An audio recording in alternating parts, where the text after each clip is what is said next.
നമസ്കാരം. നെടുമ്പാശ്ശേരി അവയവക്കടത്തുമായി ബന്ധപ്പെട്ട കൂടുതൽ വെളിപ്പെടുത്തലുകൾ പുറത്തു വരുമ്പോൾ NIA വെളിപ്പെടുത്തിയ ഓരോ കാര്യങ്ങളും സമൂഹ വ്യവസ്ഥയെ നടുക്കുന്നു എന്ന് ഉറപ്പിച്ചു പറയാൻ കഴിയും. കേരളത്തിൽ ഒരിക്കലും പ്രതീക്ഷിക്കാത്ത തരത്തിലുള്ള ഒരു ക്രൂരതയാണ് നെടുമ്പാശ്ശേരി അവയവക്കടത്ത് കേസ്. മനുഷ്യന്റെ ശരീരം ഒരു ചരക്ക് വസ്തു പോലെ വിറ്റഴിക്കപ്പെടുന്ന ഈ ഇരുട്ടറകളിലേക്ക് ദേശീയ അന്വേഷണ ഏജൻസിയായ NIAയുടെ അന്വേഷണം വെളിച്ചം വീശിയപ്പോൾ സമൂഹത്തിന്റെ അടിത്തട്ടുകളിൽ മുറുകിക്കിടന്നിരുന്ന പൈശാചിക പ്രവർത്തനങ്ങൾ പുറത്തു വന്നിരിക്കുന്നു. പുതിയ അന്വേഷണ റിപ്പോർട്ടുകൾ വ്യക്തമാക്കുന്നത് ഈ അവയവ മാഫിയയുടെ പ്രധാന ഇരകൾ സമൂഹത്തിന്റെ ഏറ്റവും പിന്നോക്കം നിൽക്കുന്ന, സാമ്പത്തികമായി തളർന്ന, സഹായം തേടിപ്പോകുന്ന ആളുകളാണ് എന്നതാണ്. ഒരു രാജ്യത്തിന്റെ ജനങ്ങളുടെ ദാരിദ്ര്യവും ദുഃഖവും മൂലധനമാക്കി മനുഷ്യ ശരീരം വിൽക്കപ്പെടുന്ന ഈ ക്രൂര വ്യാപാരം വെറും ക്രിമിനൽ പ്രവൃത്തി മാത്രമല്ല, മനുഷ്യൻ എന്ന നിലയിൽ സമൂഹത്തിന്റെ നൈതിക പരാജയമാണെന്നുകൂടി പറയേണ്ടി വരും. അവയവ മാഫിയയുടെ നിശബ്ദ വേട്ട സമ്പന്നതയുടെ മറവിലാണ് ഇരയാക്കപ്പെടുന്നത്. ദാരിദ്ര്യത്തിന്റെ പാതാളത്തിൽ വീണുപോയ മനുഷ്യരെയാണ്. NIA കണ്ടെത്തലുകൾ പ്രകാരം നെടുമ്പാശ്ശേരി മേഖല ഉപയോഗിച്ചിരുന്നത് ഒരു സുരക്ഷിത കവചം പോലെയായിരുന്നു.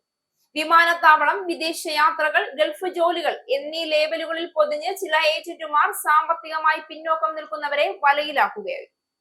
ദിവസവേതന തൊഴിലാളികൾ, കടങ്ങളിൽ മുങ്ങിയവർ, ചികിത്സയ്ക്കും വിദ്യാഭ്യാസത്തിനും പോലും പണമില്ലാത്തവർ, ജീവൻ രക്ഷിക്കാനോ കുടുംബം നിലനിർത്താനോ ശ്രമിക്കുന്നവരെ ഏറ്റവും ക്രൂരമായി ചൂഷണം ചെയ്യുകയായിരുന്നു അവയവ മാഫിയ എന്ന് വേണം മനസ്സിലാക്കാൻ.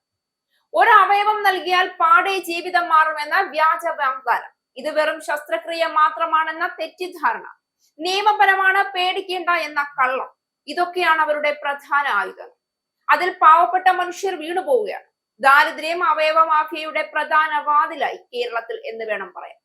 അതിദാരിദ്ര്യ വിമുക്തം എന്ന് പിണറായി സർക്കാർ പ്രഖ്യാപിച്ച കേരളത്തിലാണ് അവയവ മാഫിയ ദാരിദ്ര്യത്തെ മുതലാക്കി മനുഷ്യ ശരീരത്തെ കേവലം കച്ചവട ചരക്കാക്കി മാറ്റിയത് എന്ന് പറയുമ്പോൾ ലജ്ജിക്കണം സർക്കാരെ.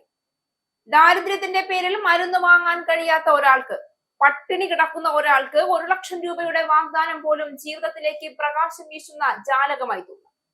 പക്ഷേ ആ ജാലകം പലർക്കും ജീവപര്യന്തം അടിമത്തത്തിലേക്കുള്ള വാതിൽ തന്നെയാണ് എന്നതിൽ തർക്കമില്ല. പലർക്കും അജ്ഞതയാണ് ഇരുട്ടിലേക്ക് അവരെ തള്ളിയിടുന്ന കാരണം എന്നതും സത്യമാണ്.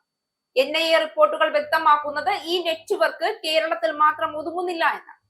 വിദേശത്തുള്ള ആശുപത്രികളുമായി ബന്ധങ്ങൾ, ഏജന്റുമാരുടെ ചില കൂട്ടായ്മകൾ, വ്യാജ പാസ്പോർട്ടുകൾ, വ്യാജ മെഡിക്കൽ റിപ്പോർട്ടുകൾ എല്ലാം ചേർന്നൊരു അന്തർദേശീയ അവയവ വ്യാപാരത്തിന്റെ കണ്ണികൾ രഹസ്യമായി പ്രവർത്തിച്ചു കൊണ്ടിരിക്കുകയായിരുന്നു കേരളത്തിൽ.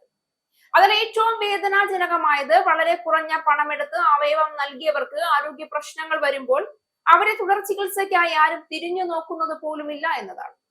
ജീവിതം മുഴുവൻ പ്രത്യാഘാതങ്ങളുമായി പോരാടേണ്ടി വരുന്ന ഈ ഇരകൾക്ക് നിയമപരമായ സംരക്ഷണമോ സാമ്പത്തിക പിന്തുണയോ ഒന്നും തന്നെ ലഭിക്കുന്നില്ല.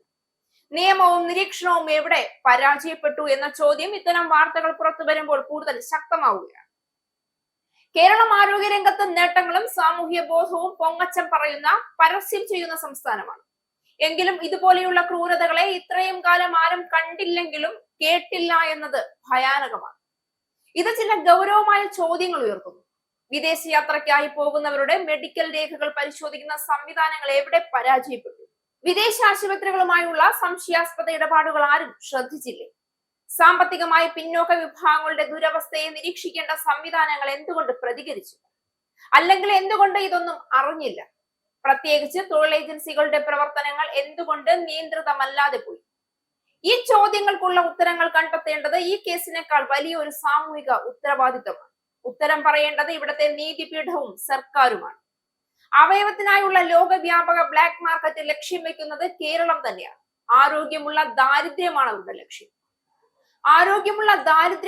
ലക്ഷ്യം. ആരോഗ്യമുള്ള മനുഷ്യരായിരിക്കുമ്പോഴും മെച്ചപ്പെടാത്ത ജീവിത നിലവാരം പലപ്പോഴും മനുഷ്യരെ ഇത്തരം ചതിക്കുഴികളിൽ അറിഞ്ഞുകൊണ്ട് വീഴുന്ന ഈയാമ്പാറ്റകളാക്കി മാറ്റും. വിദേശ രാജ്യങ്ങളിൽ അവയവമാറ്റ ശസ്ത്രക്രിയകൾക്ക് നിയമപരമായ നിയന്ത്രണങ്ങൾ ശക്തമായി വന്നതോടെ പല രാജ്യങ്ങളിലെ മാഫിയകൾ ഏഷ്യയെയും ആഫ്രിക്കയെയും ലക്ഷ്യമാക്കി. അവർക്ക് ആവശ്യമായത് രണ്ട് കാര്യങ്ങൾ: 1, സാമ്പത്തികമായി ദുർബലരായ ഒരു വിഭാഗം; 2, നിയമപരമായ ക്രമക്കേടുകൾക്ക് ഉപയോഗിക്കാൻ കഴിയുന്ന ഇടങ്ങൾ. ദാരിദ്ര്യത്തിന്റെ ചങ്ങലയിൽ കുടുങ്ങിയവരെ വാഗ്ദാനങ്ങളാൽ വലയിലാക്കാൻ അധികം ബുദ്ധിമുട്ടില്ലായിരുന്നു. കേരളത്തിലെ കുറഞ്ഞ വിദേശയാത്രാ നിരക്കും ഗൾഫ് ആശ്രിതത്വവും ഇത് കൂടുതൽ എളുപ്പമാക്കി. ഒരു സമൂഹത്തിന്റെ സാംസ്കാരികവും നൈതികവുമായ മൂല്യങ്ങൾ പരീക്ഷിക്കപ്പെടുന്ന നാഴികക്കല്ലാണ് ഈ സംഭവം.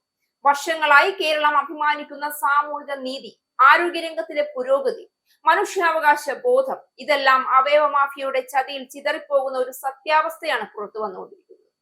നെടുമ്പാശ്ശേരി അവയവക്കടത്ത് കേസ് ഒരു പോലീസ് കേസ് മാത്രമല്ല. ഒരാളുടെ ദാരിദ്ര്യവും ഭക്ഷണത്തിനുള്ള കഷ്ടപ്പാടും മറ്റൊരാളുടെ സമ്പന്നതയുടെ വഴിയായി മാറുന്ന ഒരു കാലഘട്ടം നമ്മളെ നിശബ്ദരാക്കാൻ പാടില്ല.